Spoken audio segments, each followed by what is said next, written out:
বন্দ্যোপাধ্যায় রাজ্যের মুখ্যমন্ত্রী, এটা সবাই জানে। বিজেপি যে রাজ্যে সংকল্প করতে যা বলেছে তাই করেছে। দিল্লিতে আয়ুষ্মান ভারত, মহিলাদের সরকারি বাসে ফ্রি 2.5 টাকা, হরিয়ানায় 6 মাসের মধ্যে 3,55,000 চাকরি ভ্যাকেন্সি পূরণ, 2100 টাকা মহিলা। মহারাষ্ট্রে স্নাতক গ্র্যাজুয়েটদের বেকার ভাতা 6,000 টাকা এবং নন গ্র্যাজুয়েটদের 4,000 টাকা, 2,000 টাকা মাসে। 3100 টাকা ধান কিনছে ছত্তিশগড়ের সরকার। মাতারি যোজনায় 12,000। রাজস্থানের সরকার 25,000 টাকা পর্যন্ত হেলথ ফেসিলিটি দিচ্ছে, 500 টাকায় গ্যাস দিচ্ছে, মহিলাদের সরকারি বাসে ফ্রি দিচ্ছে। গোটা ভারতবর্ষের সব রাজ্যে ভারতীয় জনতা পার্টি যা যা প্রতিশ্রুতি দিয়েছে সংকল্প পত্রে পূরণ হয়েছে। বেশি দূর যেতে হবে না, এই পাশেই বিহার, হাসিদাওয়া নকশালবাড়ির পাশেই বিহার রাজ্যে আছে। সেখানে এনডিএর নীতিশ কুমারজি এবং বিজেপি সুশাসনের হিসাবটা দেখে প্রতি বাড়িতে শৌচালয়, প্রতি বাড়িতে আবাস যোজনার বাড়ি, সূর্য ঘরের সোলার প্লেটের আগে, জল জীবন মিশনে আর্সেনিক মুক্ত নলে জল ভারতীয় জনতা পার্টি সব জায়গায় করেছে। অতএব মমতা ব্যানার্জির কাছে ভারতীয় জনতা পার্টি যা মানুষের সমুদ্র, উনি তো কুয়ার মতো দল করেন, এঁদো পচা পুকুরে থাকে।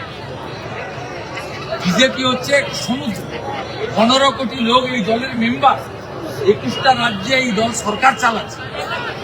উপর্যুপরি 11 বছরের বেশি, দিল্লিতে 12 বছর হলো ভারতীয় জনতা পার্টির সরকার ছিল।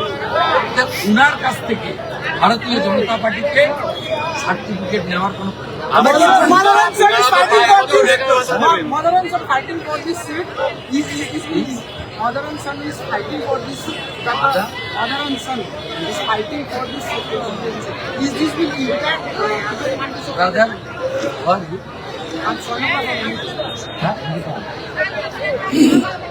Who said this? Mr. Ranjan Singh Sharma, a corrupted, a mafia from this area. It knows everybody. It's a political fight. Under the leadership of Sita Chatterjee, BJP must defeat with huge margin to TMC. TMC will lose.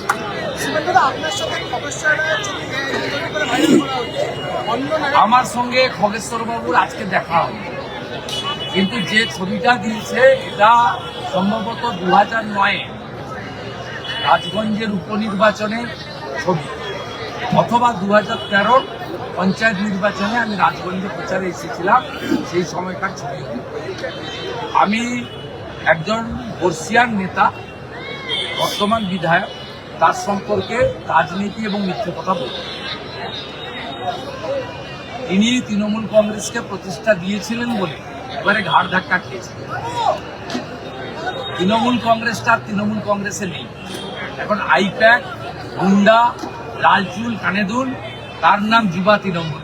এই চোর ডাকাতের এই বিধানসভা এলাকাতে KG আপনাদের রামকৃষ্ণ মিশনের জমি দখলেও এই কেজি আপনার জড়িত ছিল। তাদের সম্পর্ক, এদের জেলে পাঠিয়ে লাভ নেই। এরা জেলে মোবাইল ফোনও ইউজ করে, রবিবার খাসির মাংস খায়। বিজেপিকে আনতে হবে এবং এদেরকে পিসিতে নিতে হবে। আর উত্তরপ্রদেশের মতো শুকনো লঙ্কা দিয়ে ধোঁয়াটা নাকে ঢুকাতে এরা সোজা। আমাদের ভিডিও ভালো লাগলে লাইক এবং শেয়ার করুন। কমেন্ট সেকশনে গিয়ে জানান আপনাদের মতামত। আরও ভিডিও পেতে আমাদের চ্যানেল সাবস্ক্রাইব করুন এবং প্রতি মুহূর্তে খবরের আপডেট পেতে প্রেস করুন বেল আইকন।